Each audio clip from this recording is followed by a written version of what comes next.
Hey folks, Lindsey Hudson with SPS back in the building. In this case, we're outside at the beautiful Medalist Golf Course in Marshall, Michigan with my guy, Coach Barnes. Yeah. How you doing? Good. Coach Milton Barnes, hey, I appreciate you. If you're not, helping the team get themselves together, helping coach young people up or doing things with Playwright, you got this great golf outing going on right here. Yeah, this is a big deal for us. This is our 4th annual. Would have been 5th, but last year we had to cancel due to COVID. But the bottom line, we're blessed to be here today, and we're fortunate to be able to be in a position to have this event again. And they're rolling up, man. You got 100 golfers coming out this year? 100 plus golfers and nice celebrities. I see that. You got a nice lineup. It's a good event because people coming out having fun. That's the big thing about this. Yeah, we were talking. One of your headliners, Mr. Clark Kellogg, is going to be touching down soon. Talk about your relationship with Clark. Well, Clark and I go way back. Actually, I was just starting my coaching career back in 80, 81.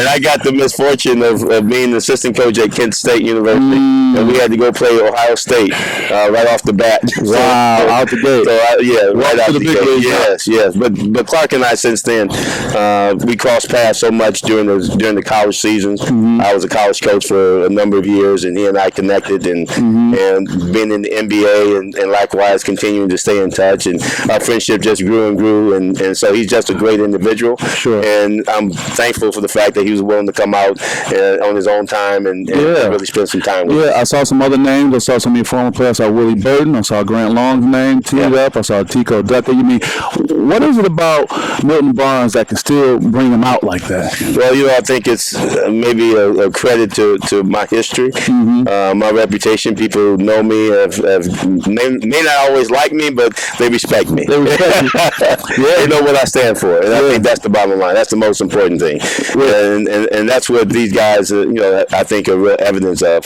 the fact that they respect everything that I've done with and for them. Sure. It seems like everybody's your best friend. Everybody in the parking lot is giving you a handshake and a hug. Talk about what this means for Playwright and your foundation and what's happening with that. Well, it's all about the young people and trying to help young people develop. And, and it started out with this Playwright basketball because obviously that's my niche. But we realized the importance of helping kids to participate in other things besides basketball, besides the common sports of basketball and football.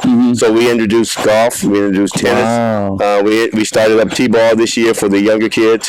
So it's really about giving them an opportunity to get exposure to other things. Right. And learning how to play the sport the right way. That's why we call it Playwright. And the other aspect of it is we talk about, but we actually put money behind what we're doing in terms of academic support. Right. It's a year-round program that we're supporting kids, trying to make sure they succeed academically and try to encourage them to do the very best they can. And then obviously help them in their social development and understanding how to play according to the rules. Right. Play right, do right. I get it. And do the things that's right for your community. I love and that's the thing that we try to impress upon our kids. Yeah, we'll make sure before we get out of here, we'll put the contact information on the screen. So when people are hearing that Coach Milton Barnes, the basketball coach, is not just doing things with basketball. You've evolved over your career to help with golf and these other sports. But I can't get out of here without putting both my sports psychology hat on and my media hat on. Talk about the state of affairs with basketball today. Name, image, and likeness. College basketball, NBA Summer League. You just where things out because you and the Clarks of the world have seen it. Yeah. And you're right here. Just give me your opinion on the state of affairs. Well, it's really one of the things that I think comes full circle in terms of it's a business. And in the past, colleges, universities around the country have benefited, and the athletes have not benefited as much. And so, the NIL gives them that opportunity to benefit from their own name and their own success, and I think that's only right. So I'm happy to see it take its proper course, and hopefully, it's going to change the scenery of basketball and amateur sports in general. It will. So it's going to be an interesting process, but it's going to take some time. They're going to hit some hiccups along the way because it's not so simple. Right. So I think things will get a little bit more sorted out as time goes on. But the business of sports is $1 billion industry. Yes, it is. And so billion with a B. And the S on the end. That's right. I like that. Yeah, that's true. So it's an opportunity for people to benefit, and I'm just happy for it, and continue to see the progression of basketball around the world.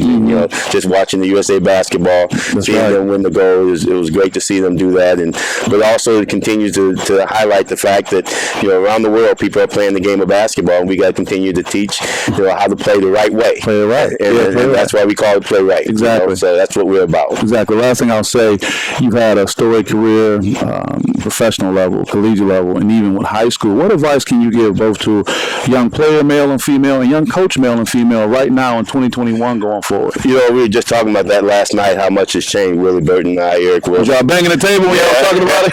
Shout out to Willie Burton, too. We were talking about how much things have changed. But the biggest change is just our way of communicating to young people. So coaches got to understand that communication process.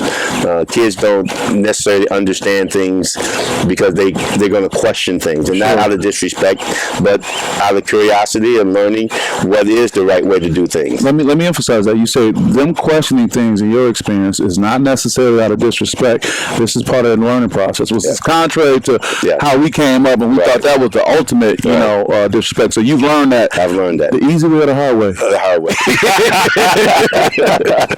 But you really tell the story, man. But, it's important to understand when you're dealing with kids and dealing with young people. And luckily I've been blessed. I've got two a young daughter who's a former athlete at University of Oklahoma, who's now in law school, by the way. Awesome. And my youngest son is attending Albion College. He's an athlete, student athlete. Sure. And my oldest son was a student athlete at University of Michigan. So I've had the experience firsthand, not just as a coach. Sure. So that helped me a whole lot. Sure. You was in the straitjacket as a dad on the side, huh? There you go.